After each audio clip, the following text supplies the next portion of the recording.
But the spirit of unity and solidarity also hold true for an impressive multinational exercise led by Poland and supported by 8 NATO nations. In the military training zone at Uska, troops used live rounds as part of exercise Anaconda 2014. This is no game. It's one of the biggest events on the Polish military calendar and has been held every 2 years since 2006. This year, NATO troops from Canada, Czech Republic, Estonia, Hungary, Lithuania, the Netherlands, the UK and the USA have also taken part. For anyone wondering if these 8 allies have taken part in response to the situation in Ukraine, the answer is very clear. Of course, we are in NATO worried about the situation between Russia and Ukraine.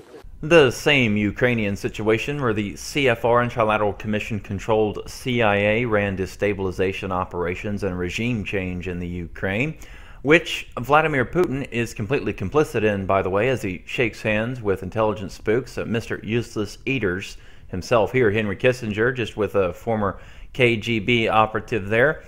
And, just a former Texas oil tycoon, skull and bonesman, and son of a CIA spook himself, George W. Bush, just yucking it up with Putin and all their top brasses laughing about how they're going to put the 2 teams of useless eaters against each other for the depopulation and money-generating operation, which will be the controlled rollout of WW3, also undisputed information here, just like the CIA operations in the Ukraine exposed. There you have it. So yes, the Council on Foreign Relations and Trilateral Commission will start WW3 if they are not executed.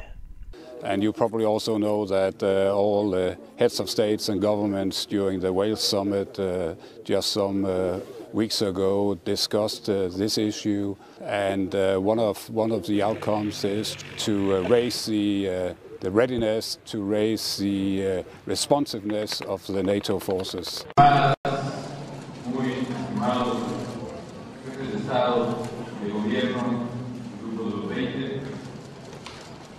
Señoras y señores representantes de los organismos internacionales, señores.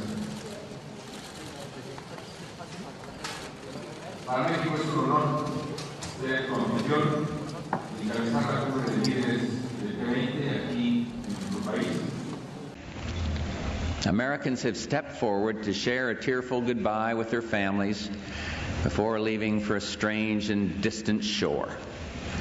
At this very moment, they serve together with Arabs, Europeans, Asians, and Africans in defense of principle and the dream of a new world order. And that's why they sweat and toil in the sand and the heat and the sun.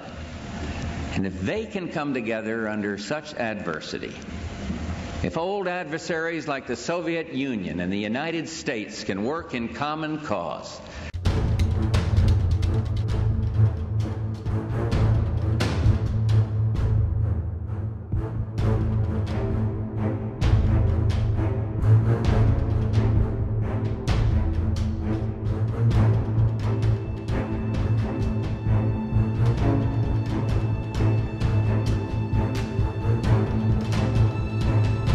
a new partnership of nations has begun, and we stand today at a unique and extraordinary moment.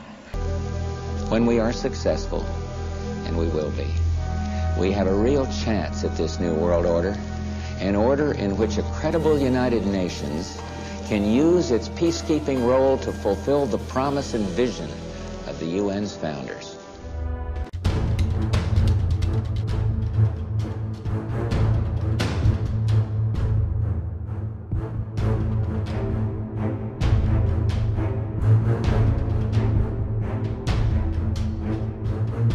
What do you think the most important thing is for Barack Obama? Obviously, you're here to talk about the anniversary for U.S.-China diplomatic relations, but if you had to say this is going to be the country or the conflict or the place that will define the Obama administration, what would it be?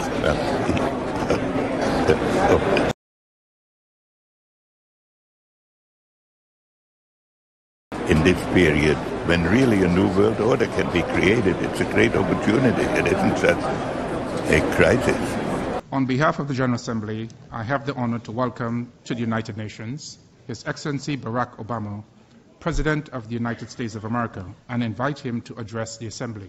Mr. President.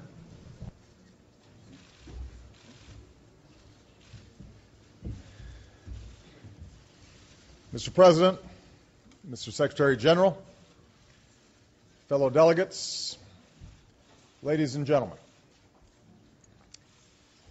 Each year, we come together to reaffirm the founding vision of this institution.